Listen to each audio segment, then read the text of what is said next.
Hello and welcome back to Remnant from the Ashes.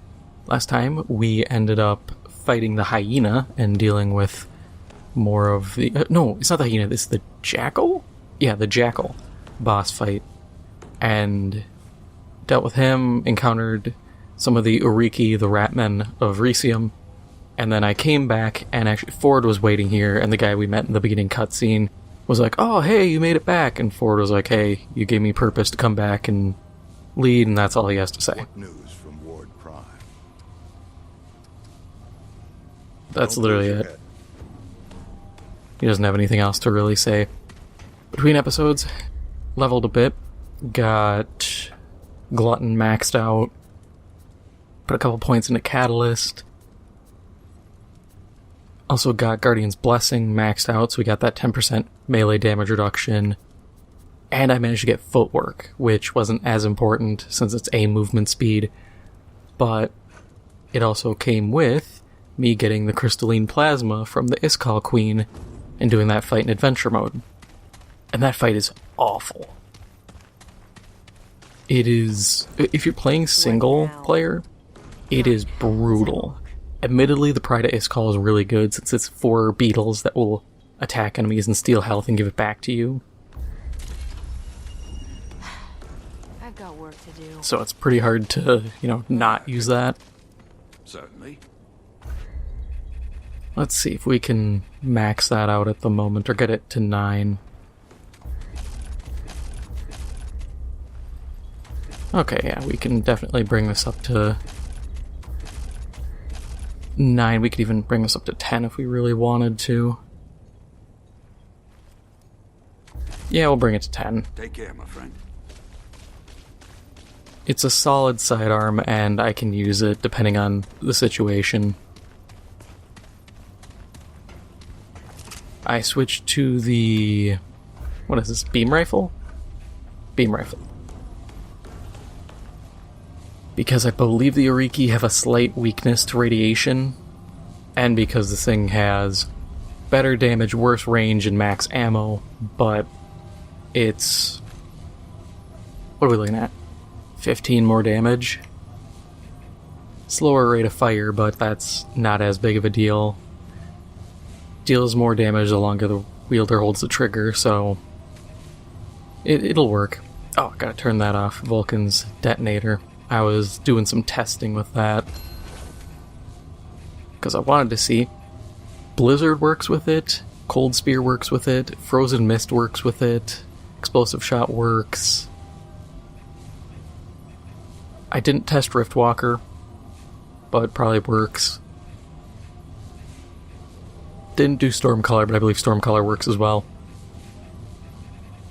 But yeah, Blizzard is kind of a wild one to use.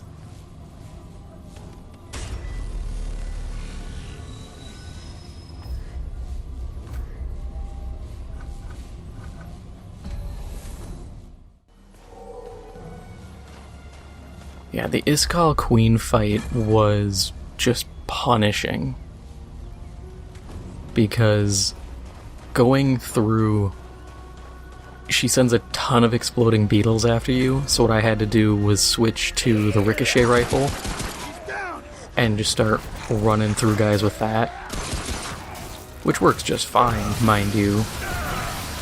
But you'd have to fire 2 to 3 discs, and that would wipe out all the beetles per wave. And then I'd run both my turret and my skulls. I had the ring that makes my summons heal me, and then the soul link just for survivability and for duration.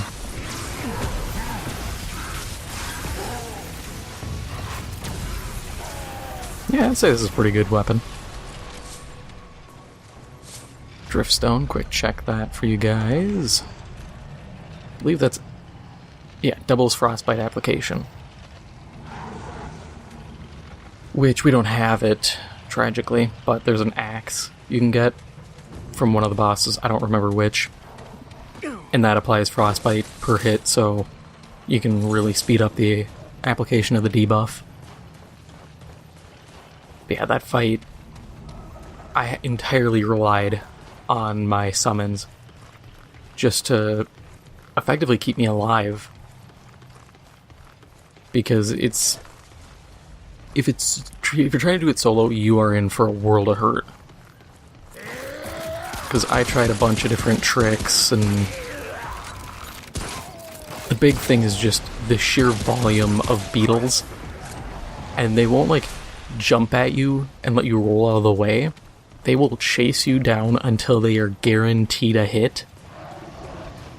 And they are faster than you, and your summons will most likely be attacking the Iskall Queen. The only tricks that kind of worked was like Rattleweed, but that's only going to work for one wave.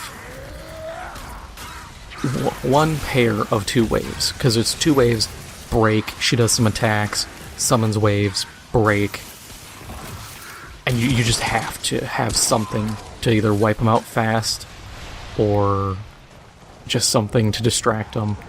Which I guess you could do like a cold cloud or something along those lines and have that lingering and kind of bait enemies in. But that becomes a lot more tricky because you're tossing extra steps in. Oh, I have no idea what this does. I actually have not done a lot of this DLC.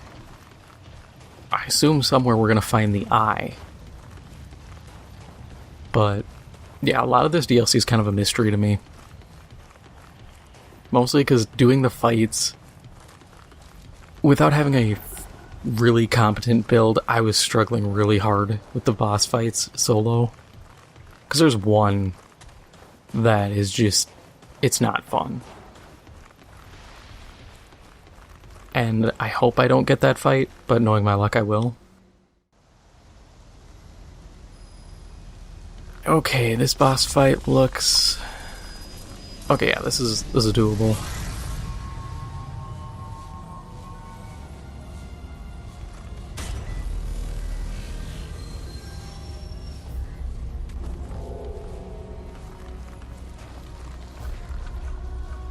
If I want to, I could boost my healing, but it's not really gonna do me much. Because if this boss hits me in the later half, I die regardless, so...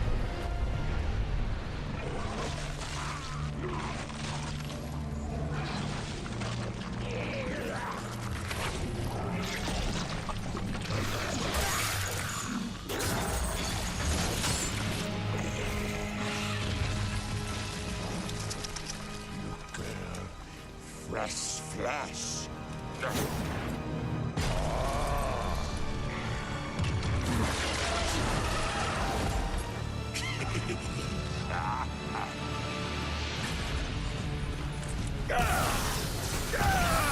Get my damage all up. Keep getting hit because I'm dumb.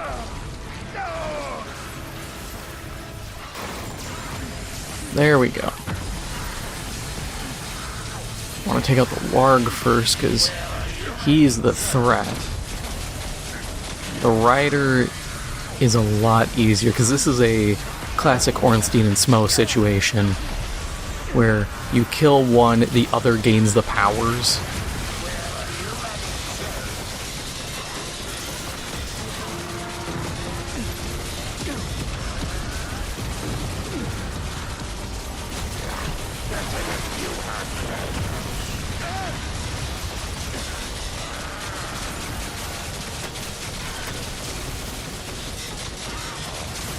Of course, depending on who you kill first, you get different rewards.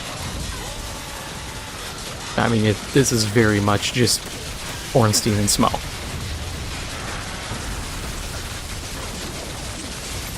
Come on, kill the Warg first.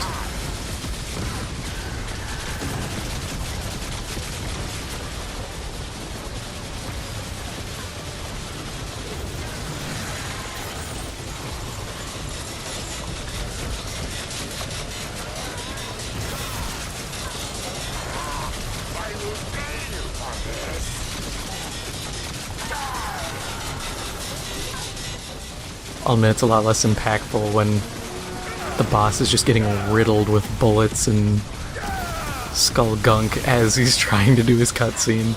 But that's what I love about in-game cutscenes, because you can get goofy stuff to happen.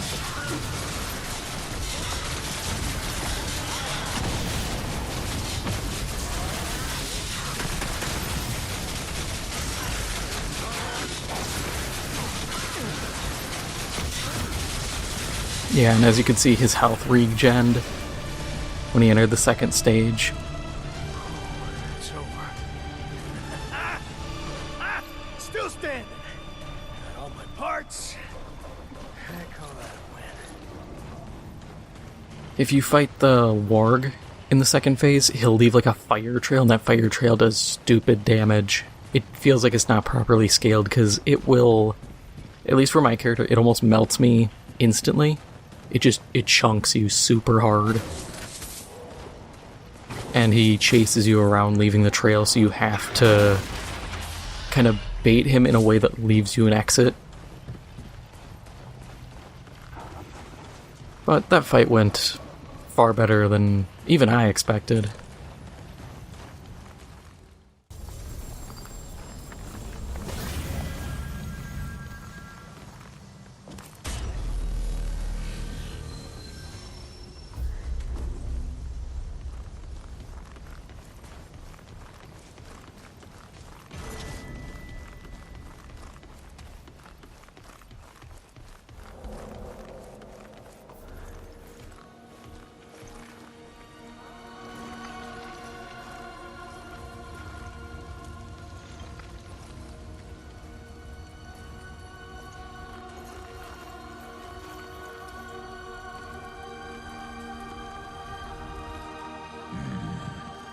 Yes, you are kin to the sparrow.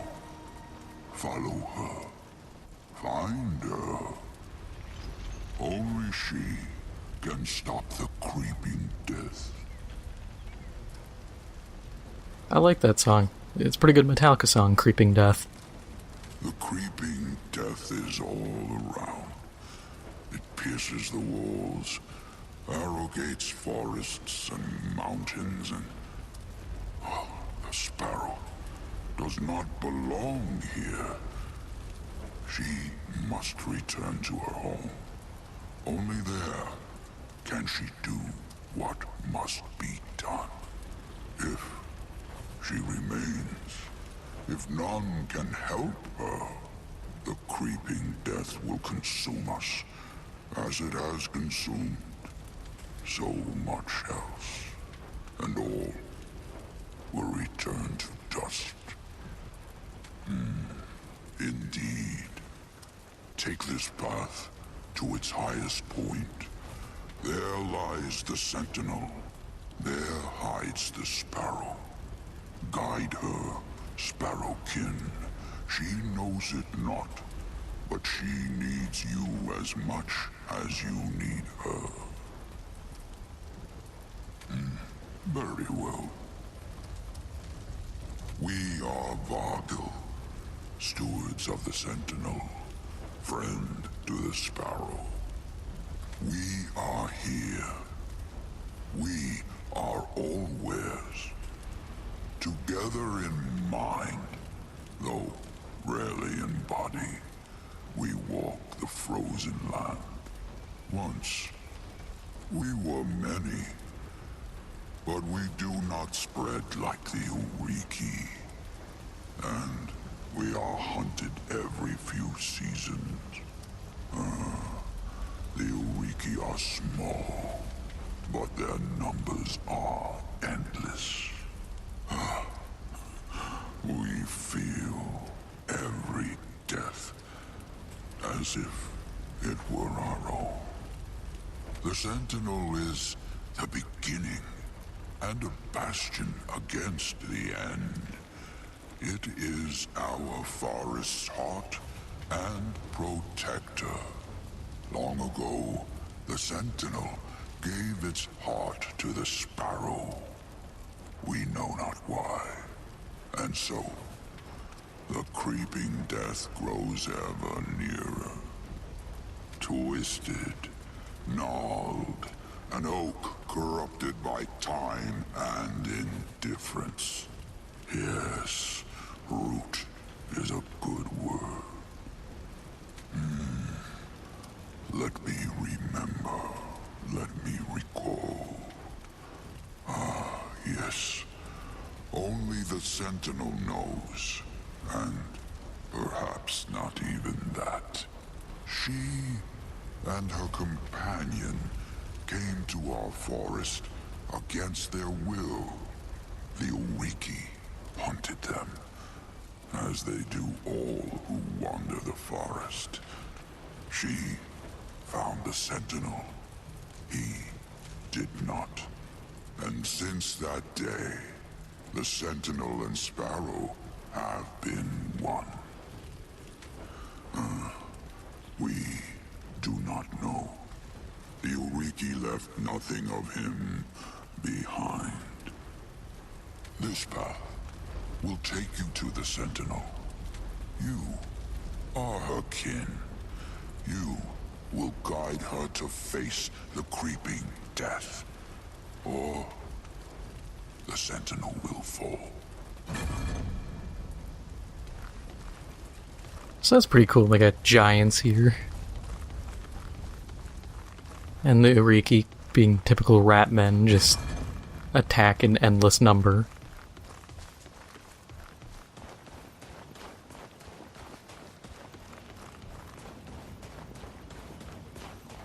Skaven in all but name.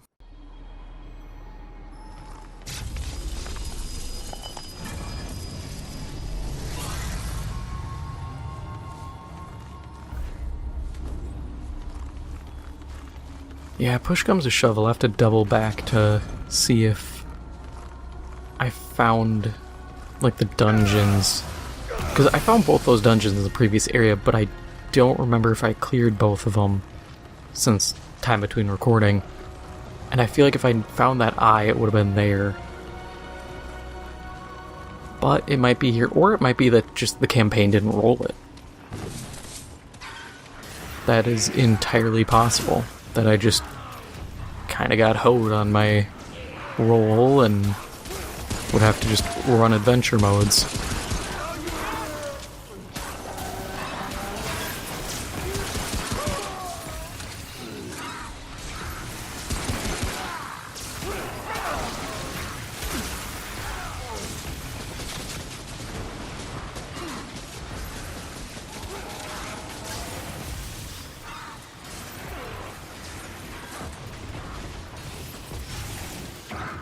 I know who the final boss is in this, and I kinda hope I die to them. Which sounds kinda dumb, but if I can... The final fight, I will say this, it's like every Storm Ruler fight in FromSoft games. You know, Elden Ring, you got the Serpent Slaying Spear. In Demon Souls, you had Storm Ruler against the giant flying manta ray. In... I can't remember what it was in DS2. DS3, you got Storm Ruler from Sigmire. Or is it Sigward? The Onion Knight. You get it from him to face Yorm. But it's a fight like that, where you're given a weapon that is supposed to be better against the boss. It's not as blatant, I would argue, as your typical Storm Ruler fight, which I think is actually for the best, because as fun as those fights are, they're entirely built around that weapon, to the point where if you don't have that weapon, you are screwed. Full stop. You need that weapon. And I get it. I just don't like it. I'm gonna go check the top, because I don't... The way it looks, it might loop around, but it might not. And I'd rather just clear it than not. Who knows, maybe we find the eye. But yeah, The fight will be interesting, especially because I never did it solo. I did it once. Yeah, once with a team, because there was a guy just running it, and I was like, yeah, sure, why not? Did it, absolutely got pummeled repeatedly, and almost entirely got carried. But I think if I can get the weapon, leave, power it up. I looked at the stat layout, and if I bring it to plus 10, the damage triples. So I'm like, okay, triple damage, that's gonna make the fight go a lot easier. Mechanically, it's gonna hurt. From what I remember, it kind of reminds me of the Iskall Queen fight, in terms of, like, you're getting zoned to hell and back. But I can handle it.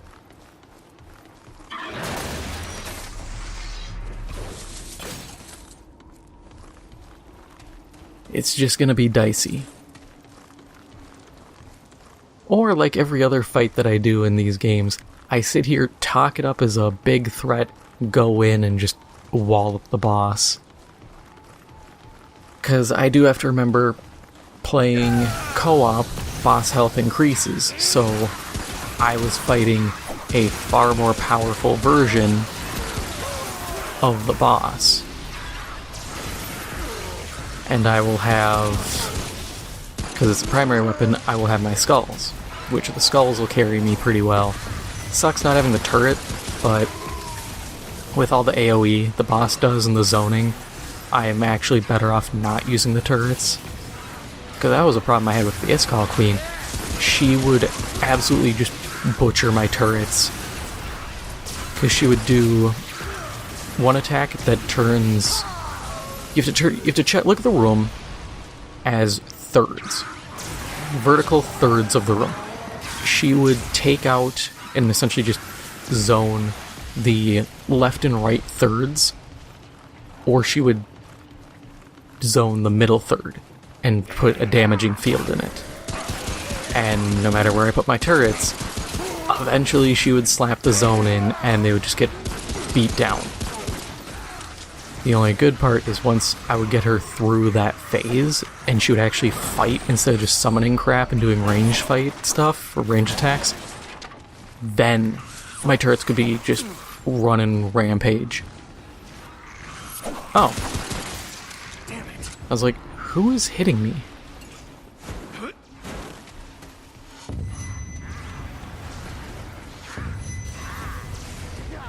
We'll go check out what's going on up here. Oh, Snow Wizard. Sucks to be him.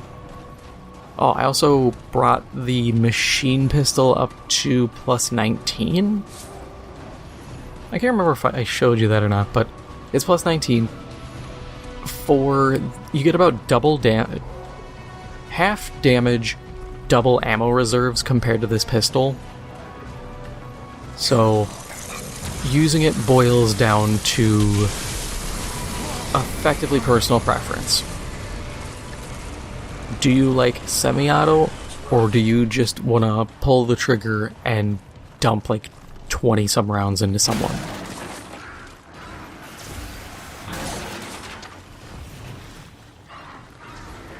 Both serve a purpose. My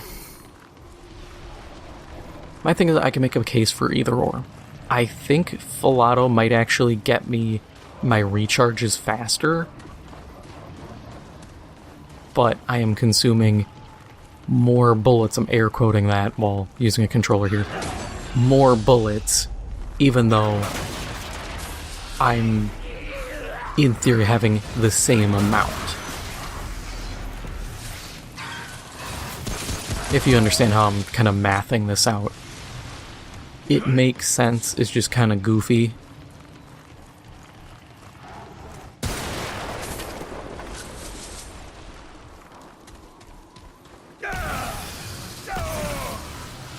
And I do have the simulacrums, I could just 20 it and move on. Let me check, did I actually do that? No, okay.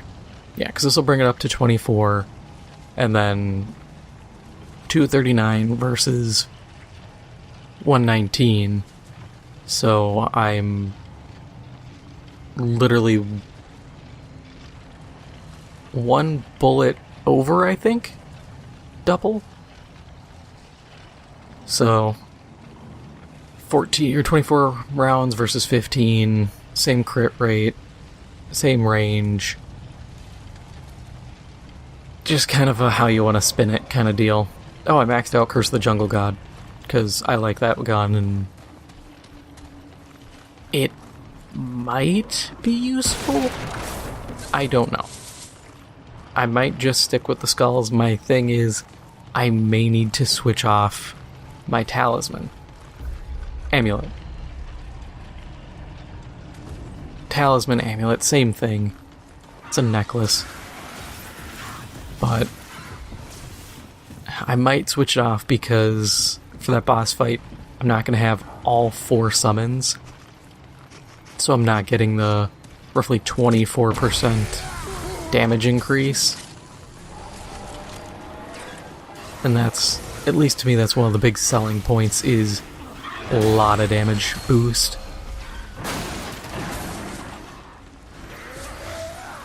But I might leave it on just for my own damage, and because my Sage Stone I'm going to switch to healing.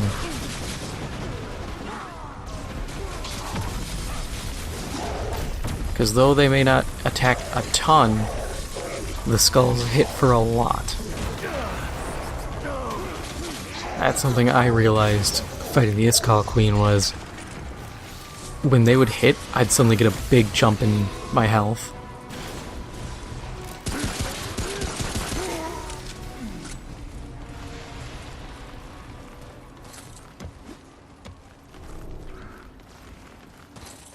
I'd have to do a ton of hardcore mode, but I'd love to get the amulet that gives me the, I think it's 6% lifesteal on everything. Because then I just stack that with summons stealing health and become near invincible.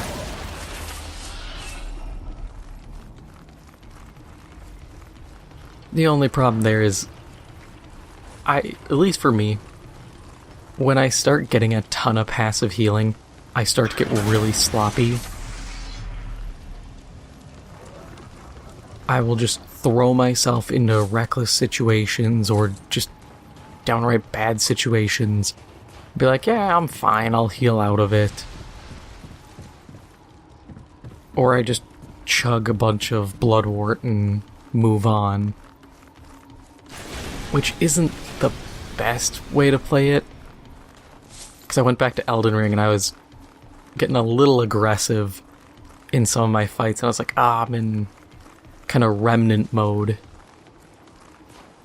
I don't have a ring that's giving me HP per second.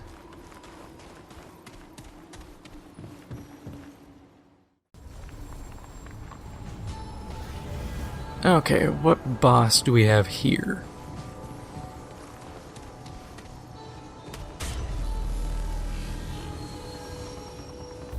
This isn't the one that sucks, but this could be one that's rough.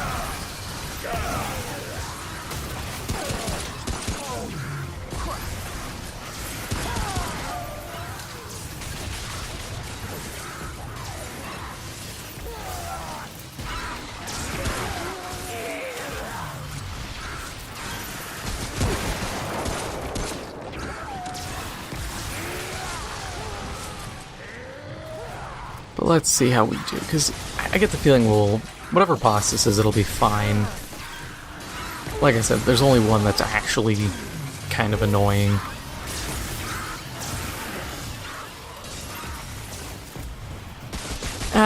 There's another one that's kind of annoying, and I think this is going to be that boss.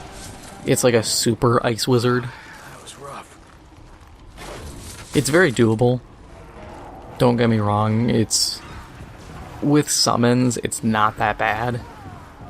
It's just one of those fights where, when you do it, if you don't know where to run, you're gonna be in for a bad time. But once you know, oh, I have to run here, fight's completely manageable.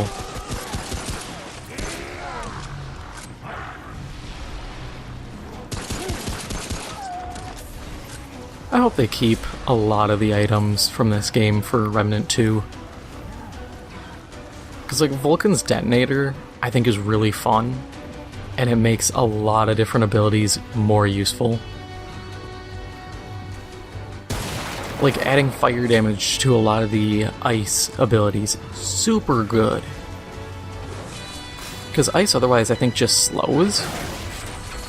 But if I can sit there and put a fire debuff on guys, well, that's free damage. Is it great? Not really. It's not gonna be something where you're just melting bosses, but it's a little extra that makes the abilities feel more impactful.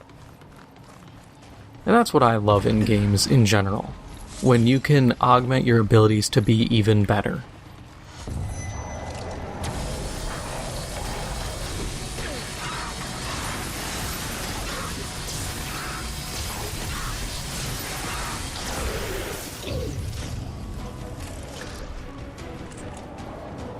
Like, one example I can think of is in D&D. In 3.5, they had released Libris Mortis, the Book of Undead. Personal favorite of mine, great book. And one of the things was, there was a bunch of spells for necromancers. Or not spells, actually there was some spells, but some feats for necromancers. Admittedly, I do think they were, for a feat, they were not good. Because that's a very steep cost in my eyes, but it was stuff that made your undead stronger. You could make it so they had more HP per hit dice, you could make them explode, you could give them all these extra effects, so that even a basic skeleton could be a lot more dangerous. And that was something I liked, because it took a build I love, Necromancer, and was like, hey, we're going to give you the ability to make it a bit more custom, and you can work with the base version, or you can expand on it.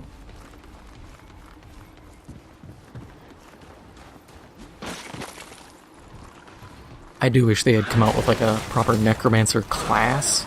It took the Dragon Compendium Volume 1, I believe it was, which there was only ever one compendium, because like the magazine died after that.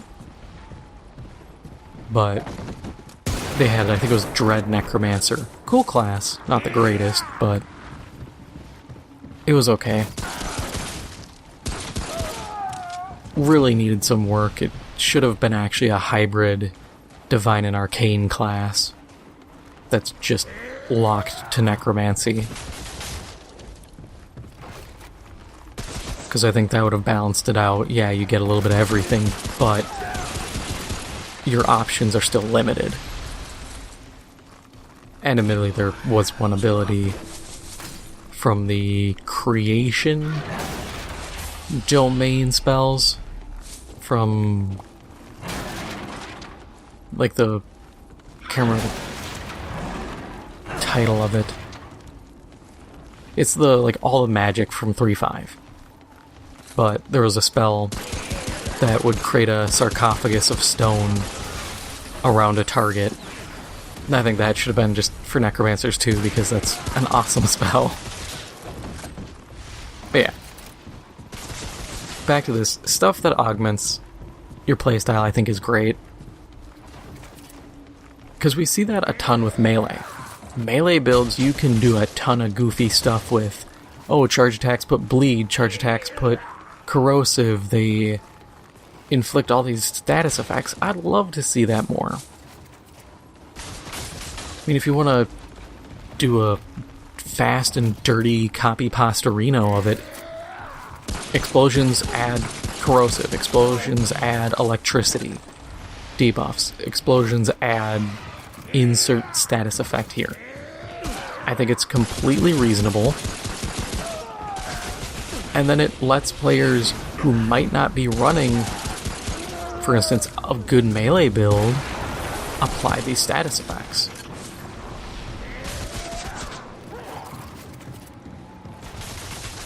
admittedly, they do need to make the status effects actually do things. Because the existing version of, oh hey, some of these status effects, like radiation, just don't. So have fun with a non-effective status effect. I get it. I really do. By applying a status effect, it does allow you to get more mod energy off the enemy through the... I don't think it's Catalyst. I think it's another skill. So it makes sense, but it kinda sucks when you have a status effect that exists just to proc more skill recharge. And it's not even a direct thing, it's an indirect kind of, oh, if you're building this way, you'll see it more tangibly and actually get use out of it. Yeah, it's clear this way.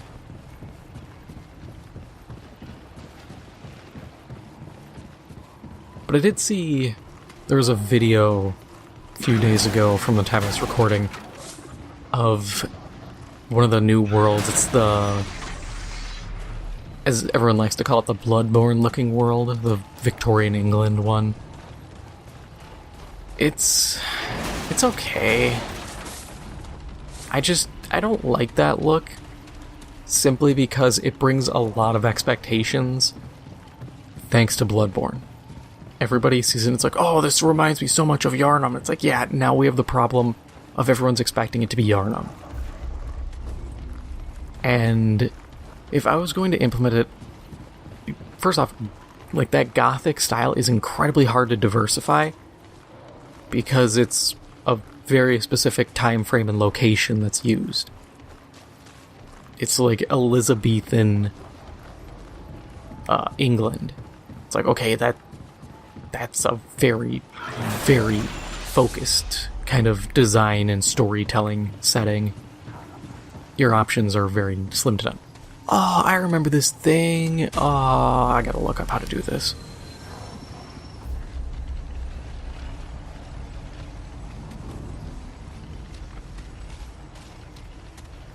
Yeah, because I remember I looked this up, or I tried to do this before, and I could not find any... Like, you have to interact with these statues, but tell me, do you see any difference in these statues?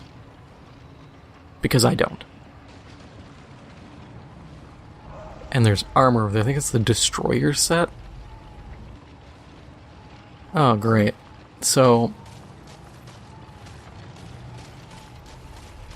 we have to read this. Okay.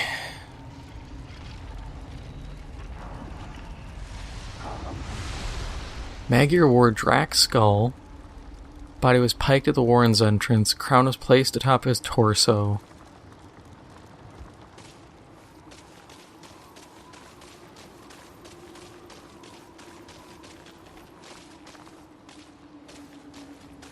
That didn't tell me anything. Because there's supposed to be a description. And you have to spot which one is the right one.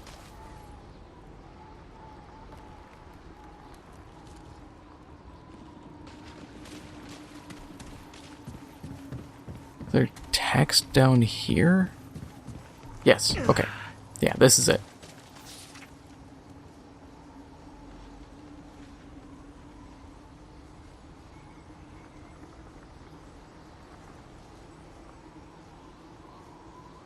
That's not it.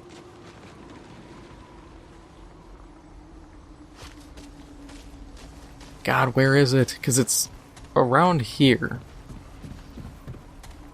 But we have to read a thing that describes the guy.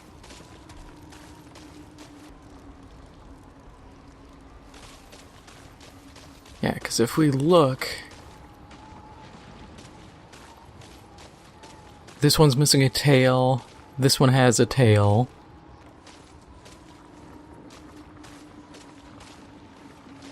Some of the crowns have a horn and some don't.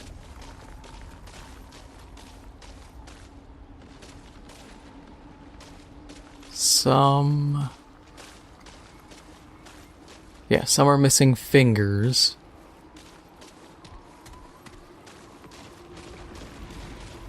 Alright, so there has to be text somewhere. Because if we just run in, we die. Wait. I have this set. You know what, we're doing it anyways. Because I got it from, like, joining a guy, and... that's stupid, so... Come on, anybody leave, like, a piece of paper? Because this one isn't it.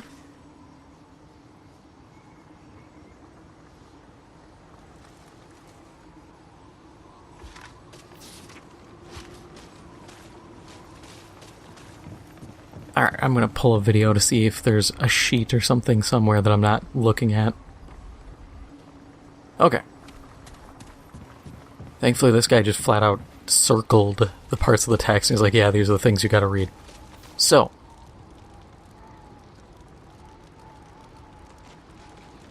Meg here was unharmed, so he will not be missing any fingers.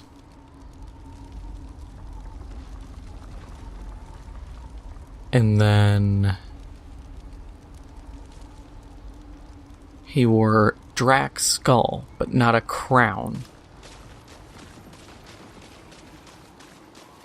Okay, so we're looking for wearing a skull on the shoulder.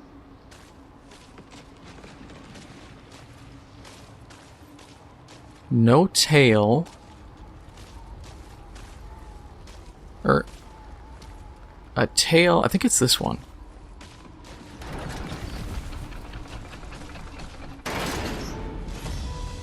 Yeah!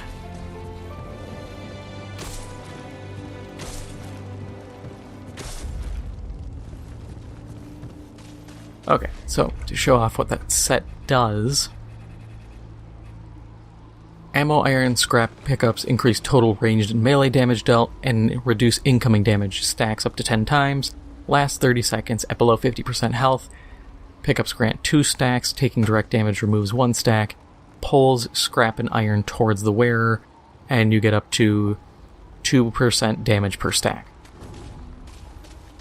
So that's not bad.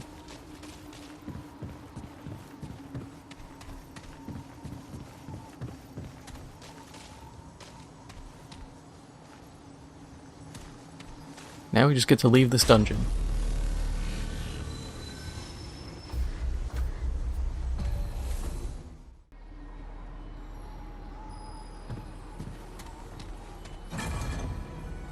And I'm going to call it here.